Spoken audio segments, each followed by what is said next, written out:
Leadership Monday na naman po para dun sa ating mga suki. So, I go online every Monday at 8 p.m. to 9 p.m. At ang topic po natin ngayong gabi ay servant leadership. Yan po ang ating topic and we're starting in 2 minutes. We'll just wait for more people to join us. So, medyo nag-aabang ako na magluko yung internet connection kasi nasa bahay ako. Wala ako sa opisina. Good evening sa mga bumabate. Thank you for joining me tonight. Ayan, ang topic po natin ay servant leadership. Leading by serving first, putting people's growth, needs, and potential at the center of how we lead. Ayan. Ang ganitong tanong na ito. Paano po kung puro mura po nasasabi ng boss namin? Good evening po. Wala po bang policy ang inyong kumpanya pagdating sa giving respect? Yung pagbigay ng respect, hindi lang naman pataas yun eh. Respect should be 360 degrees. Ano po? So dapat yung policy ng kumpanya merong merong sinasabi tungkol sa pagrespeto sa kapwa. At dapat ang role model ng respeto ay yung mga leaders. Kung ang mga leaders ay hindi marunong rumespeto, hindi magandang kumpanya yan. Kung ulitin ko, kung ang leader ay hindi marunong rumespeto and that is tolerated by management, it's not a good company. Get out of there. So I guess kapag naghahanap kayo ng kumpanya nga applyan, titingnan nyo rin po yung company policy. Itanong nyo rin po kung ano ang pulisiya ng kumpanya pagdating sa pagrespeto sa kapwa. Yan. Paano po if your boss don't know how to slow down even when we have 2 new leaders? Medyo mahirap kung minsan mahirap kung minsan mag-adjust sa mga changes. So, bigyan nyo ng feedback. No? Paano po kung part owner ka tapos yung mga kapartner mo po ay hindi magandang ugali? Kausapin. Lahat naman po ng bagay nakukuha sa usapan. Ano po? Sabi po niya, hindi naman po daw direct sa tao. Ganun daw po siya talaga. Meron akong makilalang taong ganun. Kasi ako nagmumura din ako kung minsan, pero hindi nakadirect sa tao. So, pero kung galit siya at parang may pinatatamaan, baka kailangan bigyan nyo lang ng feedback. Sabihin nyo kung nasasaktan kayo sa kanyang sinasabi. Anyway, sasagutin po natin yung mga katanungan as we go along. But as per usual, tayo po ay may topic for tonight. At ang topic natin ngayon ay servant leadership. Last week, we talked about transformational leadership. And tonight, we're talking about servant leadership. And what I'm going to do is I'm going to share a few slides and then later on, meron po tayong question and answer portion. Okay? So yan. I'll take this opportunity to introduce myself para dun po sa mga tao who will see this live session for the first time. My name is Edwin Ebreo. I'm the CEO of ExecuServe. I was president of the Philippine Society for Talent Development. At yan po yung aking background. Hindi ko natatagalan dahil ayan. Yan po yung aking information. Ano po? And recently, I published 2 books, e-books actually, the Filipino Manager's Performance Management Toolkit and the Supervisor's Daily Execution Toolkit. Ayan, ito po yung mga libro na na-publish ko recently. Yung isa ay Above Bossing Ka Na Pala, which I published last year. It's an actual book. Ayan, i-DM nyo po ako kung gusto nyo bumili. And then the Supervisor's Daily Execution Toolkit, which is an e-book worth 200 pesos. And the Filipino Manager's Performance Management Toolkit, which is priced at 250 pesos. Parehong e-book po yan. And I also would like to take this opportunity to invite you to the webinars that I've been conducting, no? So last June 30, I conducted leadership in a multi-generational workforce. Last July 8, building and sustaining winning teams. At sa July 21 po, yung Supervisor's Daily Leadership Execution Toolkit ay aking ikakandak. Kasama po yung supervisory toolkit na ebook na ipamimigay ko po sa mga attendant training. And sa August 4, kung kayo po ay nag-hire ng mga tao, kayo ay hiring decision maker, you will find this training very useful. And then finally, on August 18, creative problem solving and decision making. These are some of the webinars that are lined up. I will announce soon yung mga susunod na program. And hopefully, sa susunod ay meron na tayong face-to-face. So babalik po tayo sa topic natin for tonight. So there are different kinds of leadership styles and leadership principles. At nabanggit ko ito last week when I said that there are authoritative leaders, okay, which is common in autocratic direct command structures. Ang kanilang core focus ay control. Merong mga transactional na leader, more on performance driven. So ang core focus ay rewards and consequences kapag hindi mo na-hit yung mga target. Ito yung mediocre na leadership style, which is passive and avoidant. Okay? Nangyayari ito sa mga organization where there's no psychological safety. And then last week, I talked about transformational leadership, which is common in vision-led communities where the focus is growth and inspiration. Ngayong gabi, ang pag-uusapan natin ay servant leadership, where is common in values-driven communities and organizations, and the core focus is empowerment and trust. Okay? So, kung interesado po kayo doon sa mga slides, sa recording nitong video na ito, at saka may kasama po kasi ito na toolkit, please follow me on Facebook. Okay? At kung kaya nyo po na mag-subscribe doon sa aking exclusive group, you get everything, no? Sa follow, yung yung kopya lang ng recording.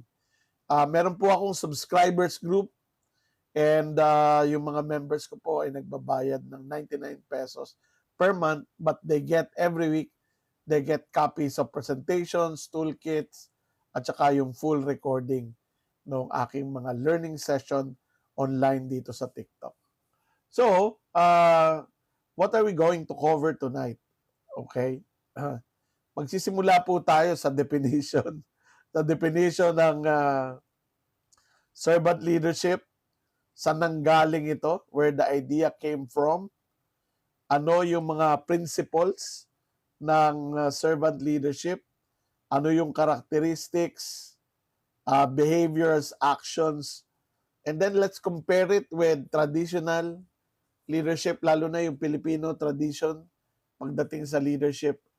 Ano yung mga benefits and how to start becoming a servant leader. I've been conducting different kinds of training for 30 years. Tanda ko na, no? I started really early. And I've talked about all sorts of leadership styles and principles. And I'd like to think that the servant leadership, if you're a follower, no, yung servant, having a servant leader is the best thing to have. No?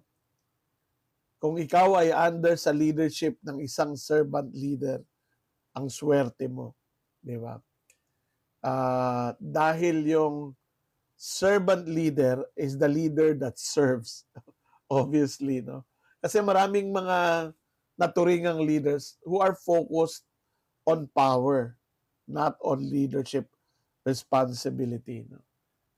Okay, so let's go ahead para masagot ko yung mga tanong nyo mamaya. Ano ang servant leadership? So let's define it. It's a leadership philosophy, okay, in which the leader's main goal is to serve. Sino po ang mga supervisors, managers, leaders dito? Ganun ba ang mindset natin about leadership? If that is your mindset about leadership, then you are a servant leader. No? The goal is to serve, not just top management, but everyone. So rather than accumulating power, the servant leader shares power, so empowering, puts the needs of others first, and helps people develop and perform to their highest potential. Di ba ang ganda nung definition? It's a term coined by Robert Greenleaf in 1970. So we can say that yung servant leadership is one of the newest leadership concepts. Ano ang key point ng servant leadership? Serve first, lead second, no? So, ganda, no? The desire to serve come first, leading follows. Okay? So, people over power. So, success is measured by others' growth, not control. Hindi yung ang sukatan ng iyong success as a servant leader is how you're able to help other people rather than how much you're able to control people. Diba? So under a servant leader, everyone benefits.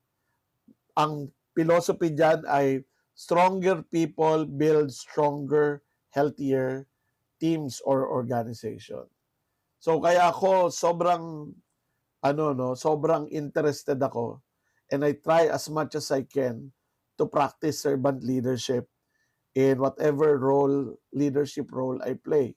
Whether in my company, with my clients, at saka sa aking association, sa Philippine Society for Talent Development.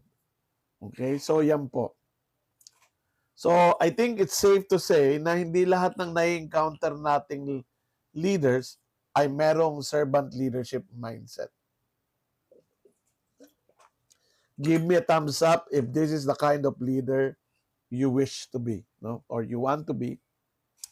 Or thumbs up if this is the kind of leader you think you are right now. Kasi napakaganda po nung definition, kung babalikan ko lang sandali, yung a leadership philosophy in which the leader's main goal is to serve rather than accumulating power. The servant leader shares power, puts the needs of others first, and helps people develop, perform to their highest potential. Diba? Ganda. Serve the lead, people over power, everyone benefits. So hindi yung ikaw lang yung maunlad, ikaw lang yung mayaman, ikaw lang yung nakakagaan sa buhay as a leader. You suffer as the leader suffers. Your victory and the victory of your team members are the same. Yan yung servant leadership. Thank you po sa mga nag-respond. So, ngayon, saan ba nanggaling itong idea na to? So, medyo magpapaka-academic muna po tayo ng konti before we answer the question, paano ba maging servant leader? So, doon tayo papunta, no? But let's look at some history. It started in 1970, okay? Si Robert Greenleaf, a retired AT&T executive, publishes the essay The Servant as a Leader, coining the term servant leader. Pagkatapos niyan,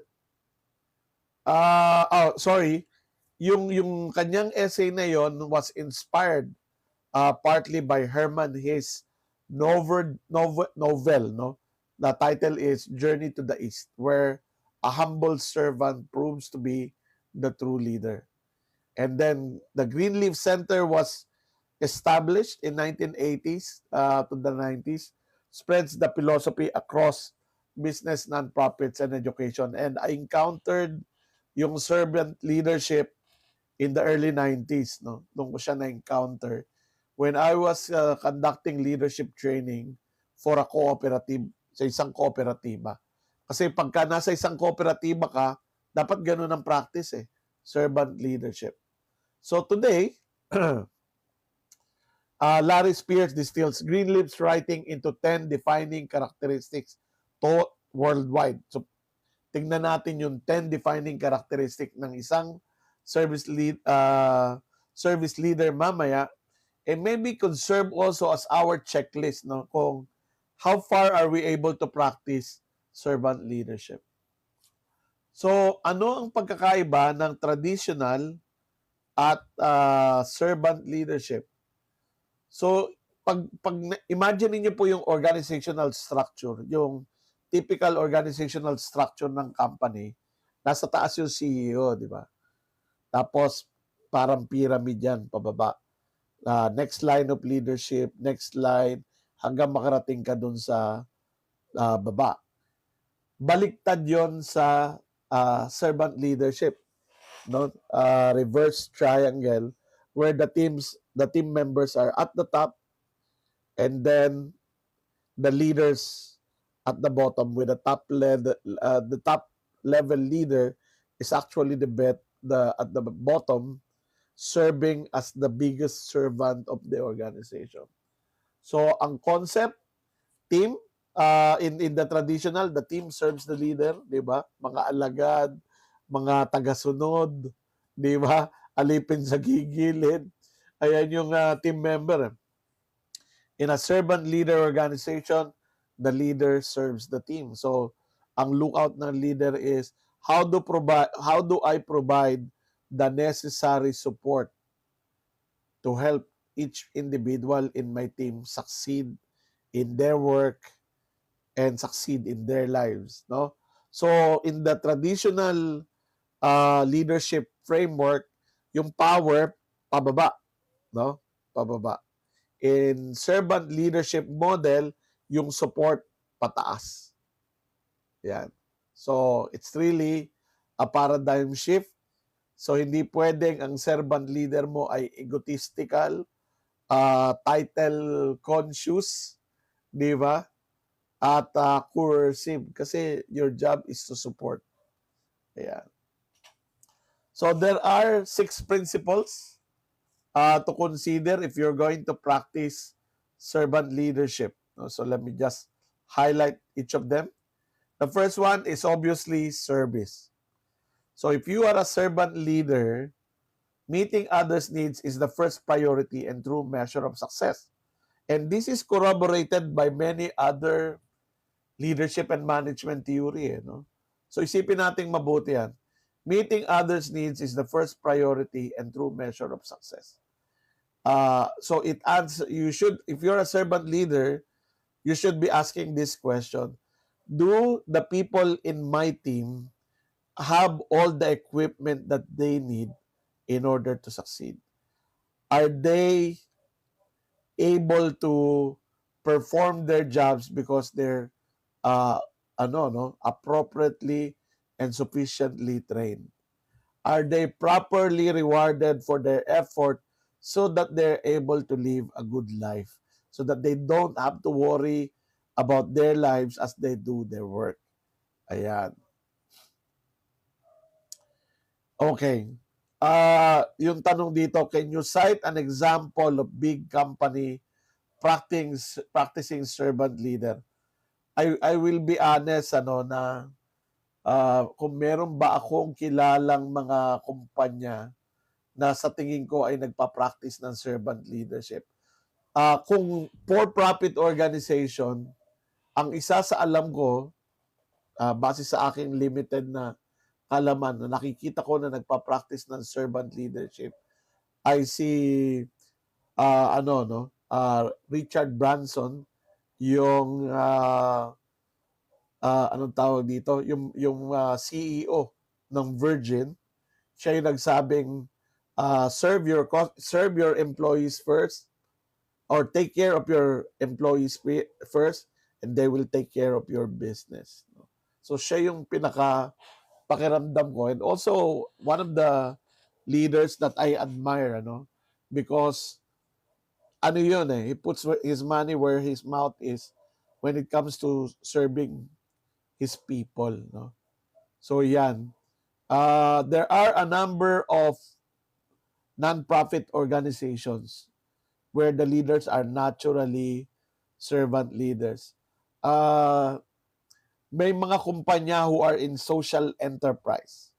No, ano ba yung social enterprise?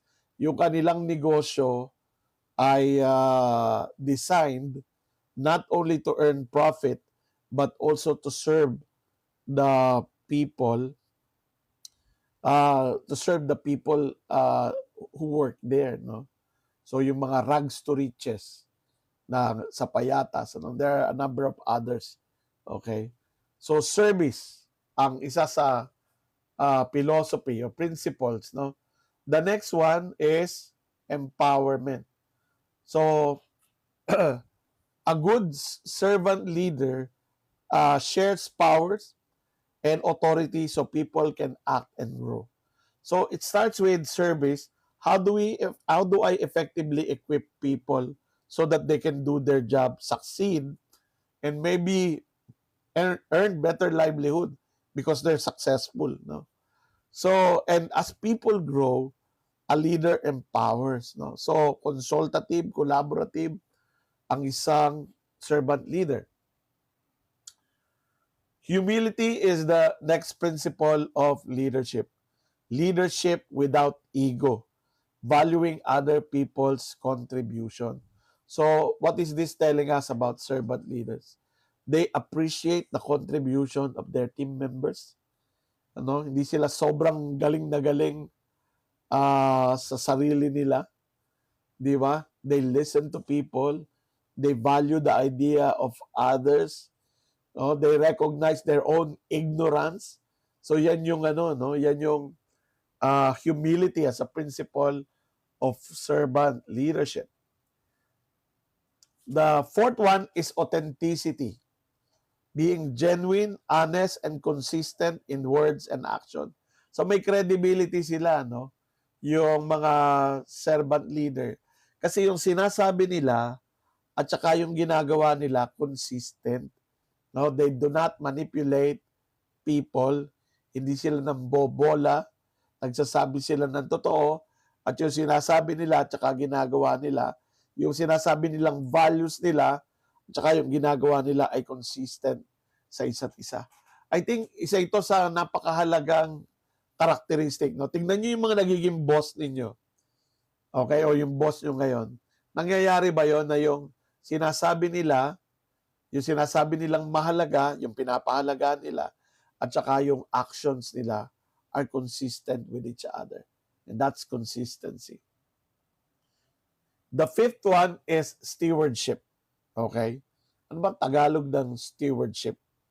Pagpapahalaga doon sa pinagkatiwala sa iyo, no? Pangangalaga sa pinagkatiwala sa iyo. So a leader believes that the organization, the people in the organization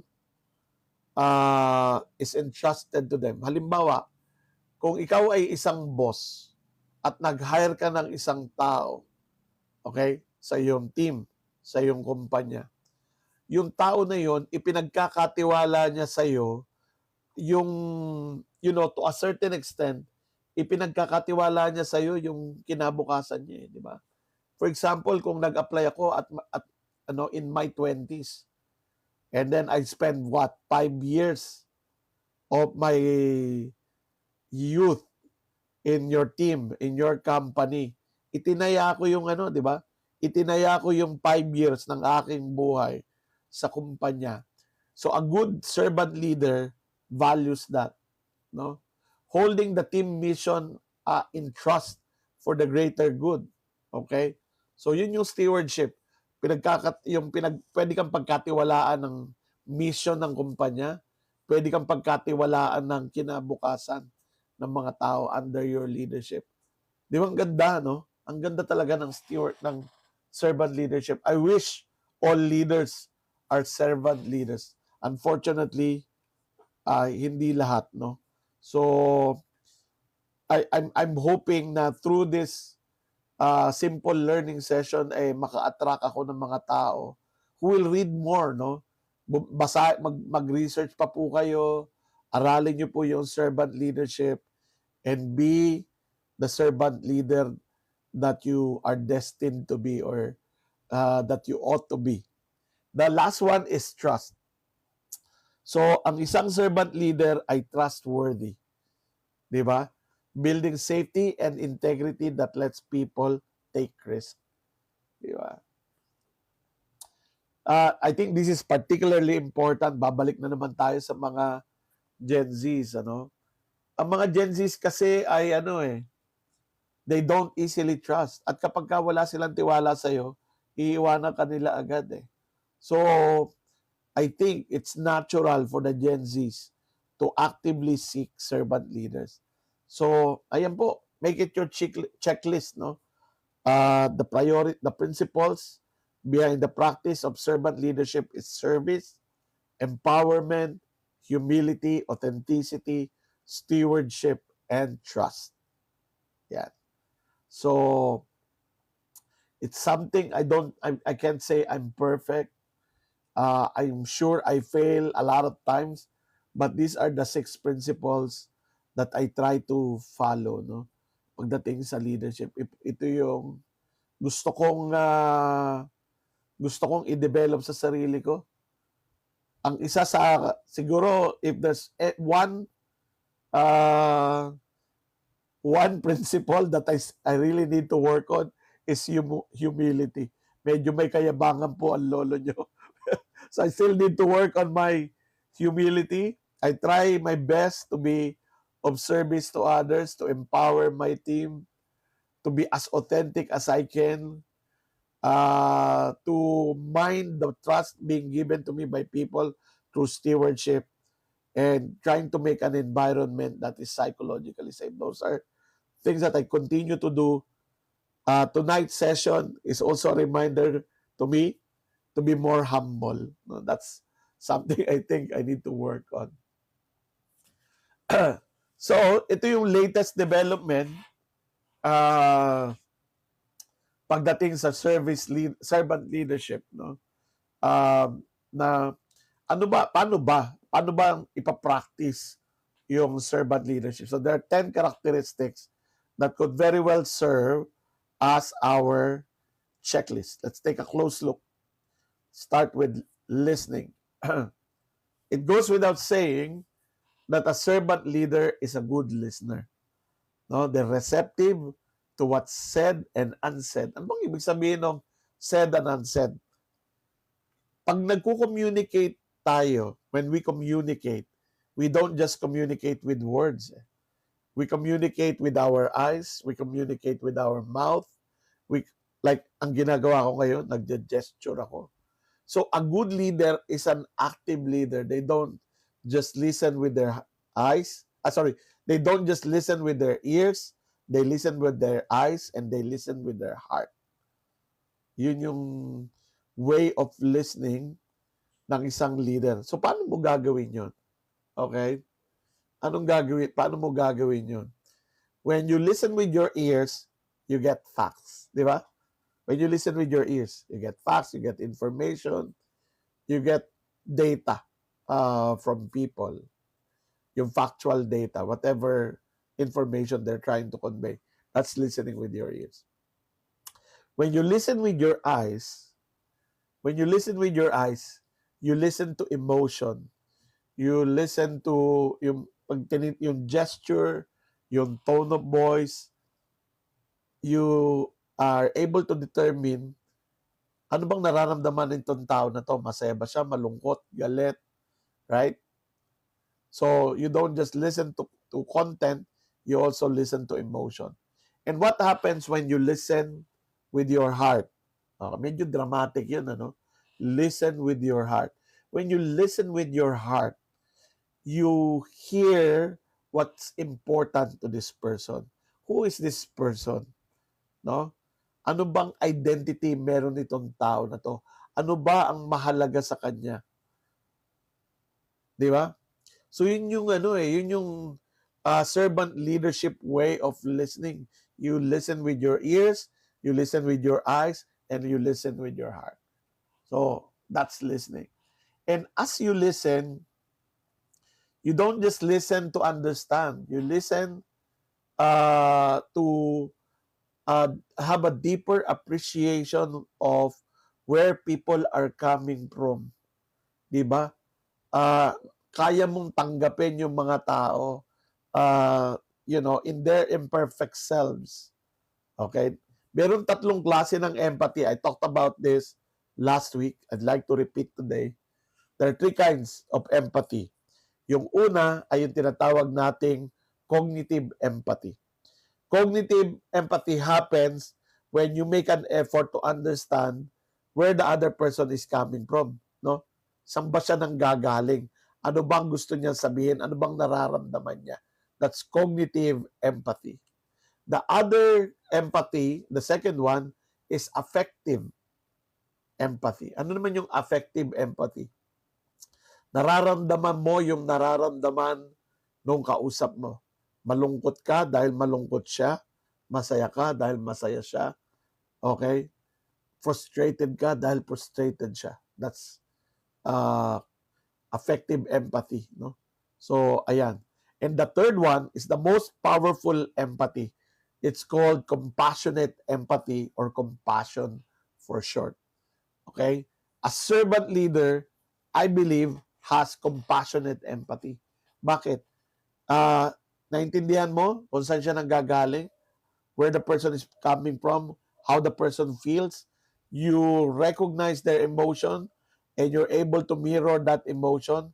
And because of that, gusto mong tumulong. Compassion. Gusto mong tumulong. So a leader does not just get people as resource, to follow their will. They're there to help people. Diba? Because they have compassion. Empathy. Third is healing. Healing. Helping people become whole. So, hindi pwede na leader ka na ang tinitingnan mo lang ay yung kung anong pwedeng may contribute ng tao sa iyong team. No? Extractive yun pagka ganun. So tinitingnan mo yung mga tao, you look at them, you look at their strengths, you look at their areas for improvement, and you help them so that they become whole. Diba? You facilitate their growth. Yun yung pangatlong karakteristik. So, I'd like to think of it this way. Tingnan niyo po yan Kung ikaw ay supervisor, ikaw ay manager, kinausap mo yung team member mo. Okay? Nakita ko to, maraming leader magaling sa theory and salita pero di sa puso at gawa. Totoo yan. I agree with that observation. So ito yung tingnan ninyo sa sarili niyo bilang leader. Okay?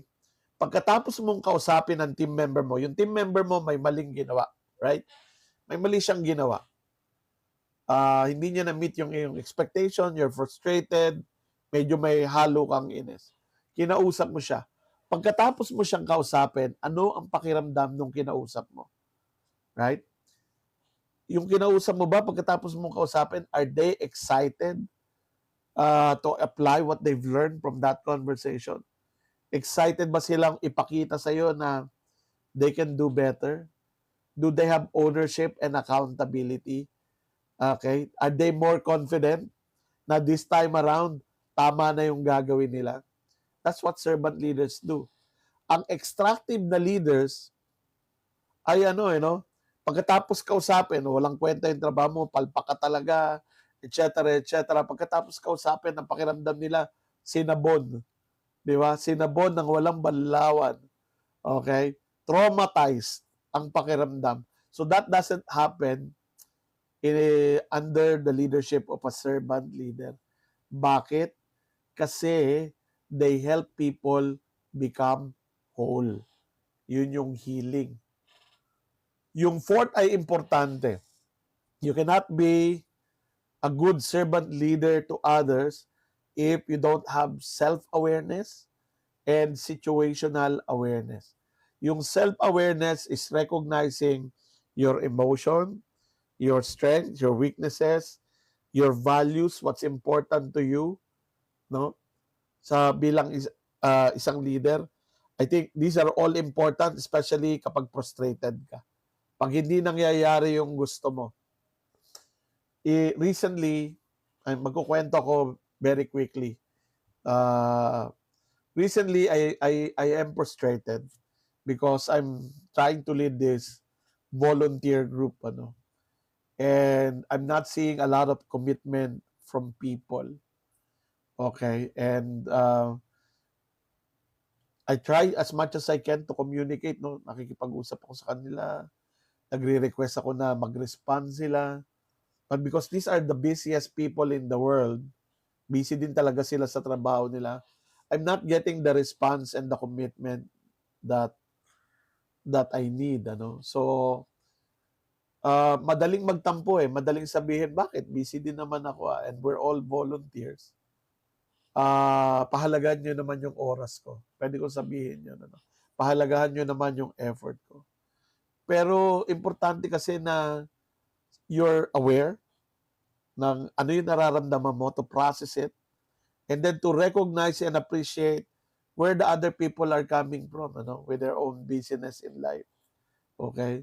So, I'm still frustrated, pero iniisip ko, how do I turn this around in a way that I don't hurt people, that I don't blame people, So, yun yung awareness na kailangan. It's quite challenging kasi madalas nabibiktima tayo ng self-deception Yung self-entitlement. Ako leader, ako boss dito Ako dapat masusunod, ako yung may authority. So, nababawasan yung ating self-awareness at saka situational awareness pagka ganun. Okay. Yung lahat po ng tanong, sasagutin ko in a little bit. Ilang slide na lang po ito. 5 is persuasion. So, a good servant leader leads through influence. Conversation. Not coercing. Hindi yung, ako boss mo, sundin mo ko. Hindi coercive. Ang servant leader, they're influential. Conceptualization is another characteristic. Thinking beyond the day-to-day. So, hindi lang sila transactional. Tinitingnan nila yung hinaharap and they're able to identify anong strategy ang kailangan for the organization to succeed, for the people in it to succeed. They have foresight, anticipating likely outcomes. Bumalik yung stewardship, it's still there. Holding the mission and trust, committing to people's development. Ayan. So ito yung napakaganda na indicator. Ang leader mo ba ay nag-i-invest sa iyong development? No? Nag-i-invest ba sila sa iyong development? Kino-coach ka ba nila? Sabi nito, may mga leader po na sarcastic pero matututo ka naman sa kanila. Okay. So, it's not about being nice It's not about being nice. Ako kasi alaskador din ako Malakas din ako mga Alaska. Pag tinanong niyo yung mga staff ko, sinong pinaka-alaskador sa opisina? But, iba kasi yon doon sa nangmamaliit ng tao. And you put people down and you disrespect people. Diba? So, yun yung kakaiba. So, they build a community. So, the people in your team feel that they belong. Hindi yung I just work here. Diba? May magandang tanong dito. How do I control my emotion to be a better leader and better at decision making? Unahin natin yung control the emotion kasi yung emotion, malaki ang contribution sa iyong decision making, which also affects your leadership.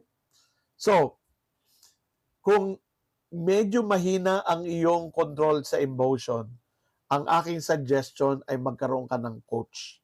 Somebody who can give you feedback, somebody who can help you process your emotion. Because emotional intelligence, everyone, yung emotional intelligence is not a trait. It's a skill. It's something that you can develop. Mababa ang emotional intelligence ko ngayon.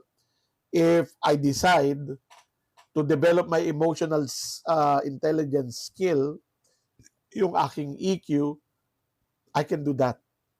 And if I can do that, you can do it. No? So, ang sagot ko doon is be intentional. Recognize mo sa sarili mo, mabilis akong magalit eh. Mabilis akong matakot. Mabilis akong mainis. Ano yung hindi mo kontrolado na emotion? Okay? And then, learn how to control them. How? Paano mo ba natututunan yung mga bagay na hindi mo alam gawin? Diba? Reading, having a coach, asking people to give you feedback. Feedback is the breakfast of champion. That's how you become more assertive. No? So, there you have it. Listening, empathy, healing, awareness, persuasion, conceptualization, foresight, stewardship, growth, and community. So those are the 10 characteristics of a servant leader.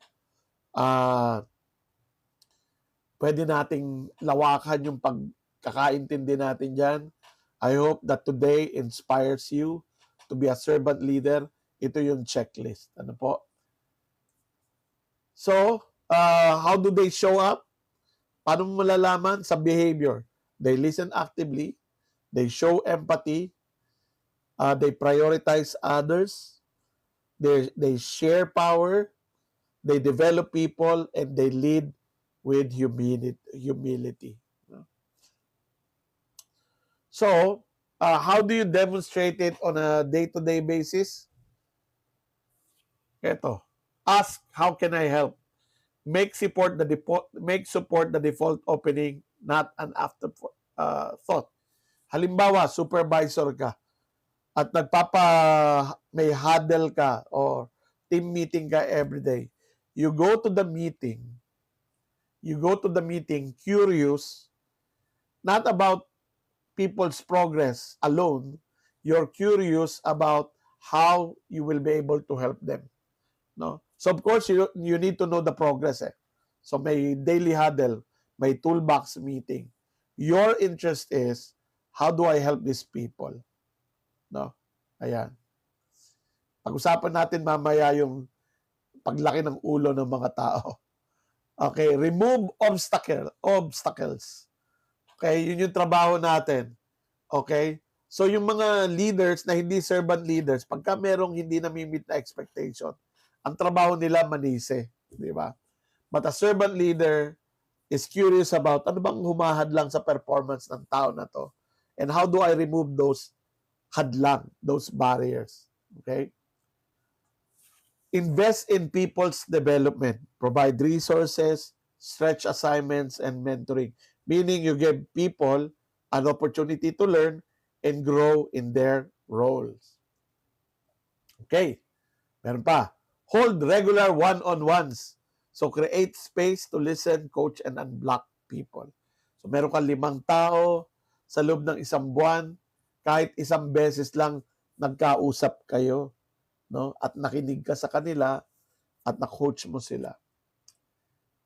Give credit, take blame. Ang ganda, no? Give credit, take blame.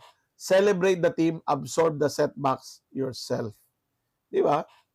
Yun yung servant leader eh. Hindi sila naninisi. They take accountability, they take ownership. Pag pumalpak yung team ko, yun kasi mindset ng isang servant leader. Pag pumalpak yung team ko, when I'm frustrated maybe in my inability to support that person. So, ano na yan? Pagkukulang ko yan. Parang gano'n. Ano? Seek and act on feedback. Invite candor and visibly respond to it. I talk about feedback and candor endlessly. No? In many of my live sessions, sa classroom ko, sa aking mga shorts na reels, I talk about feedback all the time. And not only feedback in terms of giving it, more importantly, receiving it. No? So, yan. So, yun yung everyday practices. Alin dito ang nagagawa mo regularly? That's a good question. Ano po? Alin dito ang nagagawa mo regularly? Sige nga po, i-chat nyo nga po sa akin. Habang tumitingin ako ng mga tanong dito, alin dyan yung nagagawa ninyo? Okay. Ang dami palang tanong, ano? Can you give me advice how can I establish boundaries as unofficial leadership? Sit down with your team, talk about boundaries. Talk about rules of engagement. Yun. Ganun lang. Meet tayo, team. Ano yung expectation ko? Ano expectation nyo? Where are our boundaries? Hello, sir. Anong gagawin ko kung 6 months lang ako bilang leader sa current company? Yung 6 months na yan, eventually magiging 6 years yan. Magiging 60. Hindi naman siguro 60 years. No? What I'm trying to point at is the moment you become a leader, maybe even before that, the learning has started and it will continue. So patuloy ang pag-aaral kung paano maging mahusay na leader. Kaya ko rin po ginagawa itong mga live session ko because I recognize maraming mga kumpanya sa Pilipinas hindi tinitrain yung kanilang mga leaders. Hindi tuloy alam ng mga leaders kung ano yung gagawin. So hopefully, in my own little way, ay nakakatulong ako with this knowledge, with this information, to give you some guidance on how to lead. Ano po. So yun po yung aking mission dito sa ginagawa kong Leadership Monday. May leader na sarcastic pero natututo ka naman. Nasagot ko na yan. It's not about niceness, it's about kindness. Hi sir, how would one approach the problem in high turnover rate and poor retention rate of employees? Ano po ba ang first step sa problem solving? Ang first step sa problem solving is understanding the problem, defining the problem, and then identifying the root cause of the problem. Pag nalaman mo na yung root cause ng problema, that's the only time you can solve it. I don't know the root cause of the employee's reason why lumaalis sila sa inyong kumpanya, bakit hindi nyo nare-retain. So I cannot give you an absolute answer. The only answer I can give you is find the root cause of the problem. I hope that makes sense. No? How do I control my emotion? Nasagot ko na to. Anong gagawin ko kung 6? Nasagot ko na rin yan. Ayan. Thank you po, sir. Apply what you teach me po. Yes, please. Because wala pong skill na nade-develop just by listening to me. Skills are developed through repeated application.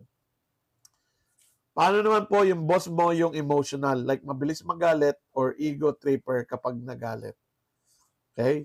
You have 3 options. 1, talk to the leader.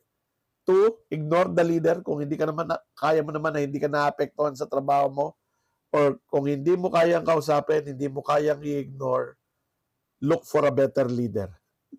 Di ba? Yun lang yung 3 options. Play with those options.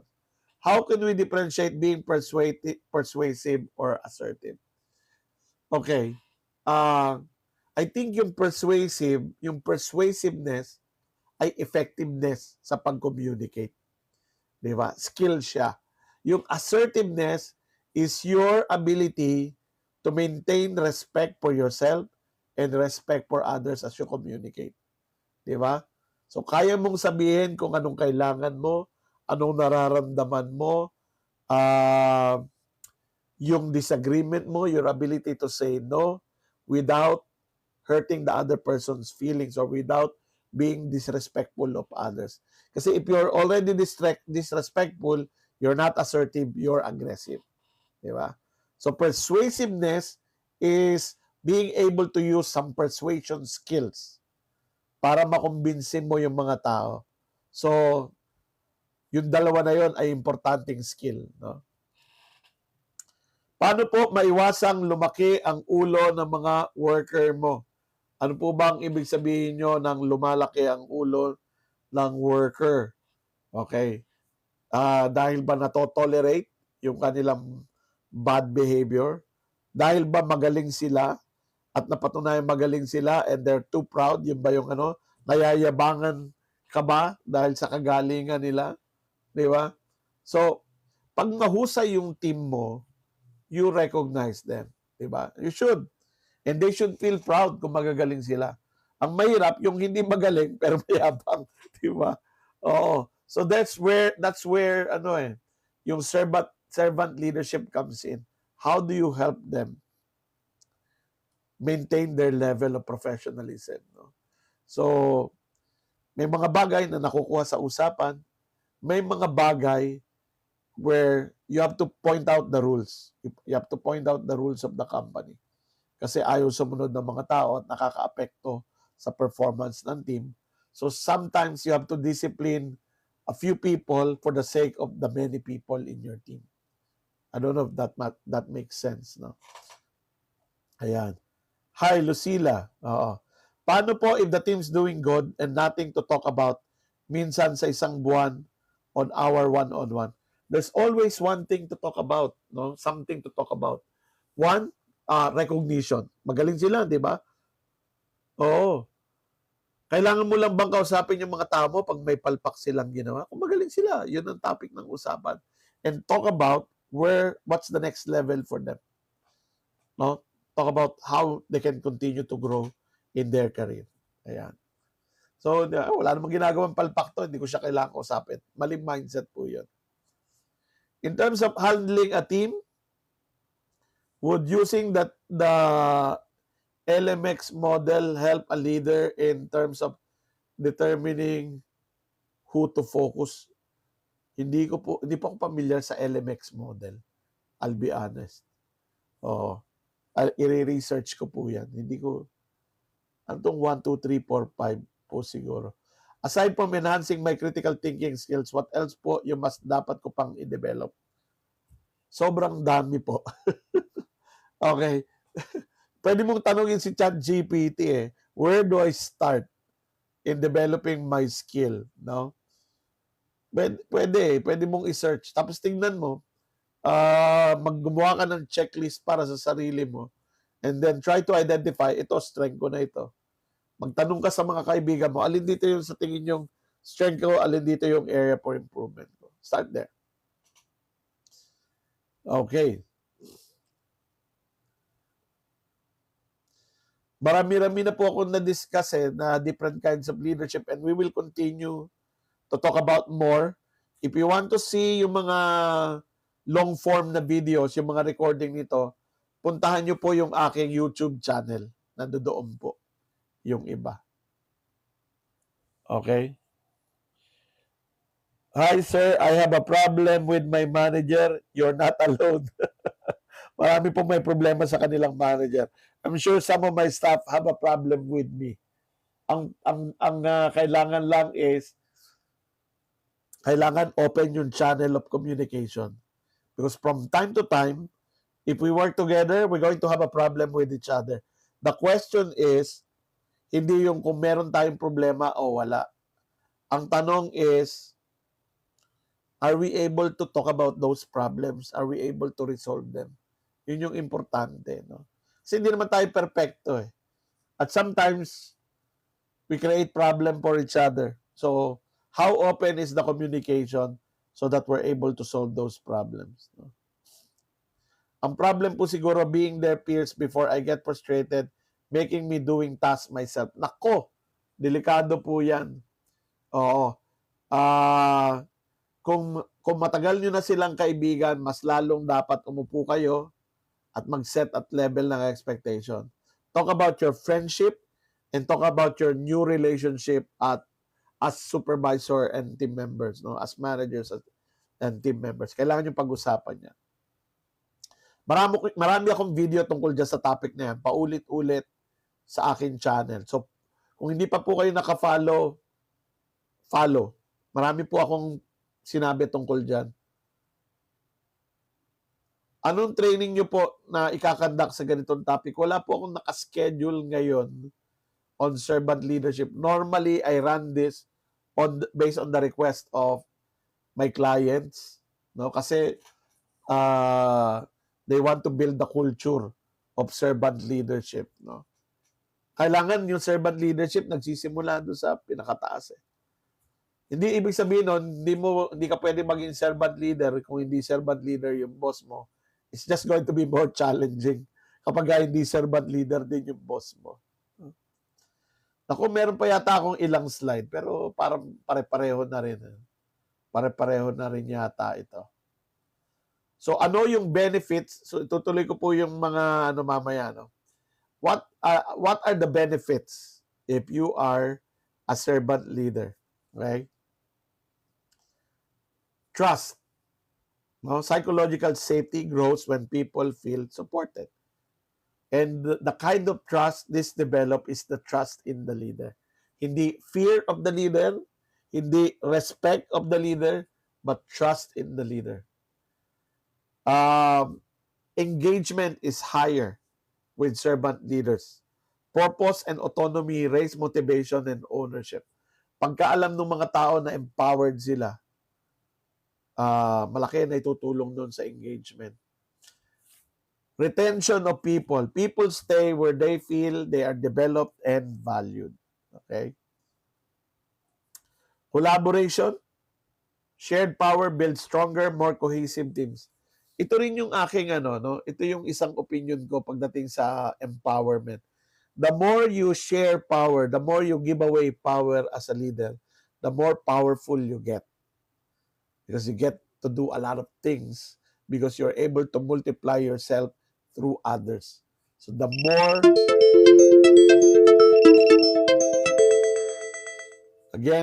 you power, the more powerful you get. Innovation, so safety to speak up, unlocks new ideas and candor.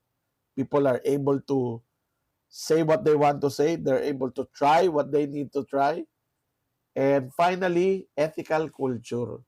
Pag ethical ang leader, they tend to attract and retain people who are also ethical. No, stewardship and integrity set the tone for the whole. So this is why servant leadership matters. Okay? Basa natin yan. Merong mga challenges. Okay? Ito yung, lalo na sa Filipino culture. Ang tingin ng iba sa mga servant leader, masyadong, mahina. So, servant leadership is mistaken for weakness. So, serving is not permissiveness, hindi tolerant yung mga servant leaders. They have high standards. So, hindi ka servant leader just because you tolerate people. No, hindi yung nagiging, Lord, bigyan niyo pa po ako ng pasensya. Hindi ganun yung servant leader. Okay? Slower decisions. Kasi yung mga autocratic leaders, they're the only ones who decide. So they decide. They have control of the decisions made. However, lalo na kung mataas ang posisyon ng leader, they become bottlenecks kung sila lang yung pwede mag-decide, di ba? So, medyo matagal yung decision making in a servant leadership environment because the leader likes to consult. Okay? Risk of burnout, serving others must not mean neglecting your own limits. So, yung service to others is not about doing everything for your team members, no? Including rescuing. Yung sinasalo natin, yung mga team members natin. Pag sinasalo mo yung team members mo all the time, hindi na servant leadership yun. That's weak leadership. You will be burned out, no? Empathy still requires holding people to commitment. So even if naiintindihan mo yung tao, nararamdaman mo yung nararamdaman nila. For example, yung tao hindi nasasubmit on time yung report. Sasabihin niya, pasensya na sir kasi masyado ako maraming problema ngayon. Masyado ako marami iniisip. So empathy sounds like this. Ganun ba? Sabagay mahirap talagang magtrabaho pagka marami kang iniisip na problema, 'no? So, I understand where you're coming from. Hindi ang kasunod nun, hayaan mo na, ako na lang gagawa. Hindi dapat gano'n yung kasunod nun, 'no? Ang kasunod nun is, pero I hope na naintindihan mo rin na, kailangan mong ano 'no, you need to exert an effort to meet those expectation kasi 'pag hindi mo ginawa na maayos yan, lalong dadami yung problema, no? So, ano bang puwede kong maitulong sa'yo? Ano bang kailangan nating magawa para maka-catch up ka dun sa mga expectations, 'di ba? So, that's accountability. It's not servant leadership is not, people pleasing. The goal is people's growth, not making everyone happy or satisfied, 'di ba? Because sometimes, ito na-experience ko 'to, sometimes in the effort to grow people, you make people unhappy. Lalo na yung mga taong ayaw mag-grow ano 'no, nakukulitan sa'yo. Cultural friction, command-driven environment may resist shared power. So yan po yung mga dapat iwasan, ano. So how do you develop as a servant leaders? As servant leader, strengthen your self-awareness. Understand your impact, motives, and blind spot. Practice active listening. Develop your ability to delegate and empower people. Minsan yung mga tao, ang pakiramdam nila doon sa salitang delegate ay negative. Lagi ako nakakakuha ng negative comment pagdating sa delegation. Ang hindi naiintindihan ng mga tao na yung delegation is preparation for bigger responsibilities in the future. Ang gusto ng mga iba, yung iba gusto, pag nag-delegate ka bukas, i-promote na sila next week, no? Hindi naman ganun. That's not how things work. Okay? Invest in others' growth, no? Coach people, mentor them, create opportunities to develop them. Okay? So, model humility and accountability. You cannot make people accountable kung yung leader mismo ay hindi accountable. Ayan. So, anong key takeaways natin today? Serve first. The desire to serve drives the choice to lead. Leadership is a steward, holding people mission in trust, empower and grow people, measure success by their development, build trust and community through humility and integrity. Leadership is a practice, it's not a title, cultivated daily over time. Yan po yung ating topic ngayon, ano? And what remains for tonight, I'm going to spend maybe 10 more minutes. Ayan. 10 more minutes to answer the questions.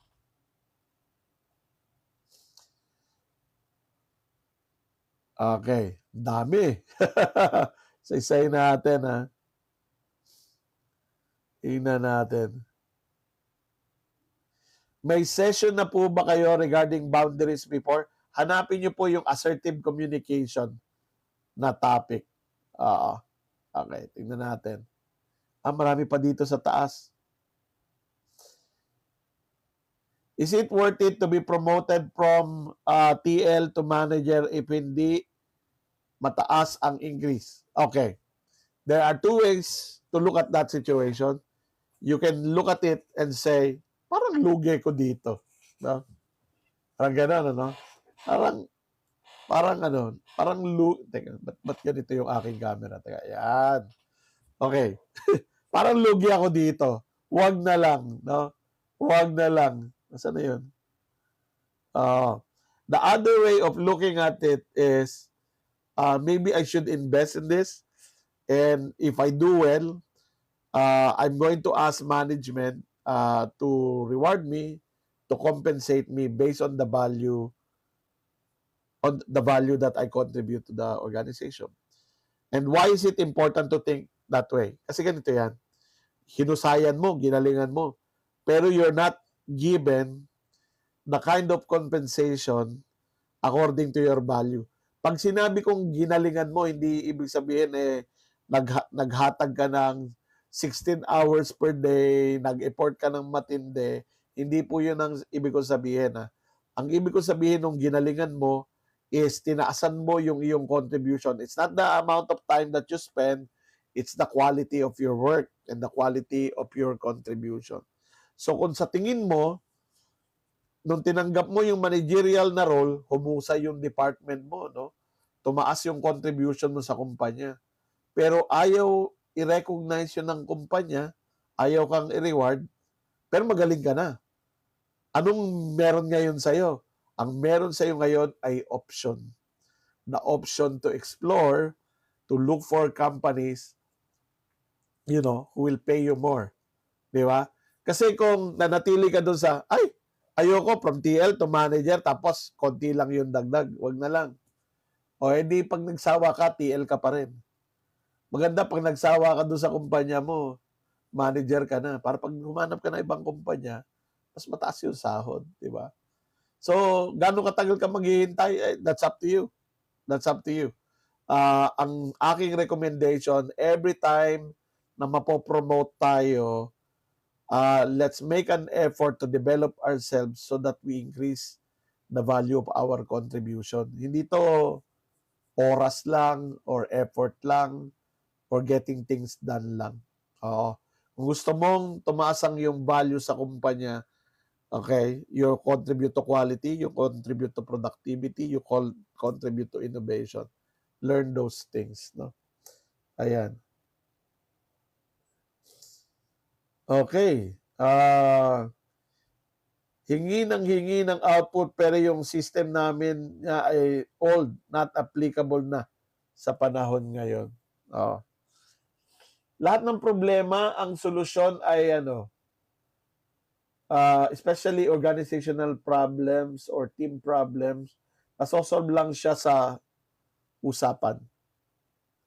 If you don't talk to each other, nothing gets solved. No? How to handle an introvert team? Kausapin niyo po ng one-on-one. And then develop a norm for team meetings. Okay? Make them responsible for giving their inputs. Is being emotional a bad thing if you're aiming to be a leader? Emotion is a normal part of leadership, pero importante na namamanage natin yung ability natin to express emotion. Anong ibig sabihin? Hindi normal na mainis, normal na magalit, normal na ma-frustrate. Pero paano mo sinasabi yung frustration mo? Kung pasigaw mo sinasabi, you will not be an effective leader. Kung yung galit mo may kasamang pagmumura at pag-atake sa personalidad ng tao, you will be an ineffective leader. So kung kaya mong sabihin to, no, sasabihin mo, Ed, mag-usap nga tayo kasi hindi na-submit yung report na hinihintay ko sa'yo. As a result, na-delay yung report ko sa top management at ako'y napagalitan. So I'm very upset about that. Pag-usapan natin kung paano hindi na yan mauulit. Sabi ko, I'm upset, I'm frustrated, pero hindi ako nanigaw. Okay, hindi ko hiniya yung tao. Nag-usap kami ng mahinahon at sinolve namin yung problema. So that's how you express your emotion when you are a leader. Okay, may session na po ba kayo regarding boundaries before? Meron na po on assertive communication. Nagkasagutan kami ng manager ko. Okay. Ano po nangyari? Ito sa inyong sagutan. Yan. Hi sir, what to do if the preferred person from owner for a position is not performing during training? Give feedback to the owner. Bigyan ng feedback yung owner. Oo. Wag nating i-compromise yung ating standard. So halimbawa, sinabi ni owner, sige, ipasa mo kahit na bagsak sa training. Di ba? Sabi mo sa owner, hindi ko pa nanagutan yung magiging performance niyan after the training. Kasi hindi naman nag-perform ng maayos. So that's your decision. I already informed you that this person is not performing well. Uh, Mali po ba mag-postpone ng one-on-one pag daming backlogs, pending task, FYI, di po nauubos ang backlog. Uh, Importante na na committed tayo doon sa one-on-one. No? Yung GM, yung aking GM, she does the one-on-one for the team. Ano pa yun eh. Lumalabas pa talaga sila for the one-on-one. So, hanggat maaari, bigyan natin ng pagpapahalaga yung one-on-one. May mga time na kailangan mo mag-reschedule, pero wag sanang canceled. Alam niyo yun? Yung next month na lang or saka na lang. Hi sir, I'm studying for my psychomet board exam. Once licensed, I plan to work for you soon. Wow. Okay, sana po may opening kami. Okay. Hi sir, share ko lang po din. One of our subject in MBA, we do personal SWOT analysis. O maganda yun, no? Maganda yun to determine ano yung mga strengths at areas for improvement mo as a professional, ano yung mga opportunities that you can pursue at ano yung mga threats that you need to deal with. No? Hi sir, what to do if nasagot ko na yan. How to deal with a person na galing sa sarili na laging pinoportray na magaling siya. Totoo po bang magaling siya? Kasi kung hindi siya magaling, baka hindi kayo pareho ng definition ng magaling. Baka kailangan nyo mag-calibrate. Di ba? Kasapin mo, alika rito. Ito yung aking mga standards. Ito yung mga kailangan mong ma-meet. Oo. So, if you want to get the kind of recognition that you deserve, ito yung mga kailangan mong ma-meet. Hindi naman dapat problema yung mayabang. Di ba? Kung mayabang, tas may ibubuga, meron namang ano yung kanilang kayabangan, hindi naman toxic, no, yung kanilang kayabangan, okay lang yun. Mahirap yung mayabang pero hindi na-meet yung target. Okay? So, yun yung nakakainis, di ba? Ang solusyon doon ay kausapin. I have a subordinate with inconsistent commitment sa trabaho. Coaching. Coaching po. Talk to the person. Just like in other problem-solving issues, start with anong root cause ng inconsistent na performance. Gumawa po ako ng GC namin ng team. Na-inspire kasi ako dito sa Leadership Monday. Wow! Oo, balitaan mo ako kung ano nangyari. I think that's a good idea. I try to share short clips, motivational new learning. This is the second week lang. Pero parang dead ma. Hindi naman agad eh. Okay. Ito suggestion ko, Irene. When you created the group chat, ipanaliwanag mo ba kung para saan 'yun? 'Di ba? At saka may gagawin ba, alam mo, nag-share ka ng motivational new learnings. Meron ka bang hinihingi sa kanila doon? Kung wala, i-ignore lang nila kasi ang daming distraction ngayon eh. Ang dami natin kung ano-ano nangyayari sa paligid natin. We are living in a world of information overload. So, ang akin pong suggestion, if you want to come up with online community of learning within your team, make sure malinaw yung objective at meron silang gagawin. For example, this week, for example, ang content na i-share mo is about collaboration. Okay? Collaboration, share mo. Tapos, dapat may follow-up na conversation yon about how do we improve collaboration in our team. Di ba? So, ang gagawin mo, team, I'm going to share a video about collaboration or article about collaboration. I want you to read it or watch the video. Tapos, pagkatapos nito, let's set a 30-minute conversation about how we can improve collaboration in our team based on what we've learned. Yun ang suggestion ko, Irene. Kasi kung ano lang, yung basta ganun lang, binigay mo lang. Tapos, wala kang mang hinihingi. Ano gagawin nila doon, di ba? So, yan. Sir, may YouTube ka? Meron po. Hanapin nyo lang po ako sa Edwin Ebreo sa YouTube. May mga short, may YouTube short ako doon at meron ding long videos, mga 1 oras. Ito, bukas nasa YouTube na to. Itong recording nito. I help my team by giving assistance and being informative, but some misunderstand me for being bossy. Kaya importante yung clear intention, ng leader. Madalas kasi pag nagsasalita tayo, what and how. Oo. Don't forget the why, di ba? Halimbawa, sasabihin ko, team, tuturuan ko kayo kung paano yung tamang paraan ng pagpoproseso nito. Ang intention ko ay para magkaroon tayo ng shared na standard, common standard pagdating sa paggawa nitong trabaho na ito. So, I'm not here to control what you're going to do. I'm just here to help set a clear standard for all of us to follow. Yung ganun, di ba? Lagi mong i-explain yung iyong intention para hindi ka na papagbintangan na bossy. Mismong manager naninira sa tao kaya di umaangat ang team. Ayun. Paano po gagawin kapag yung sup mo hindi ka na ina-acknowledge as TL ng team? Kausapin yung supervisor. Merong mga supervisor ang napopromote sa position, hindi nila alam yung scope ng responsibility.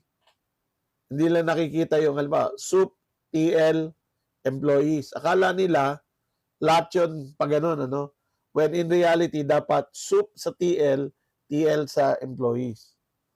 So, kung walang proper training ang supervisor, they don't know it. No? So, kailangan mag-usap. How do you manage absenteeism sa team na augmented sana for manpower? Alamin kung ano yung cause ng absenteeism. Maraming dahilan. Oo.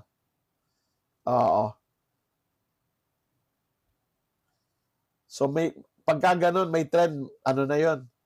You need to treat it just like all other problems. Find the root cause. Paano po mag-handle ng micromanaging na supervisor? Ikaw ba yung mina-micromanage o ikaw yung boss ng supervisor na nagma-micromanage? Kung ikaw yung boss, give the supervisor feedback. Kung ikaw yung team member ng supervisor na nagma-micromanage, give the supervisor feedback. No? How about AI? Maybe for another time. Ano po? Ayun. Lampas na po ako sa oras. Okay, marami po akong mga topic tungkol dyan sa mga kaedad, mas senior na team members. Okay, bantayan nyo lang. Tingnan nyo lang po yung channel ko. Marami akong sagot dyan. No? Alright, so, I guess it's time to close. Kung meron pa po kayong katanungan, ay i-message nyo na lang po sa akin. I'll try to answer them. Tapos na po yung session natin ngayong gabi. Salamat po sa pag-join. At sana balikan nyo ako next week. Another topic of Leadership Monday. Hindi ko pa naisip kung anong topic isipin ko this week. And maybe I'll announce earlier kung ano yung topic next week. Ano po? So magandang gabi po. Salamat po sa pakikinig at sa ating napakataas na interaction tonight. Salamat po. Hindi ako na-bored sa inyong mga tanong. Magandang gabi. Good night, everyone. And see you next Monday for another Leadership Monday. Good night.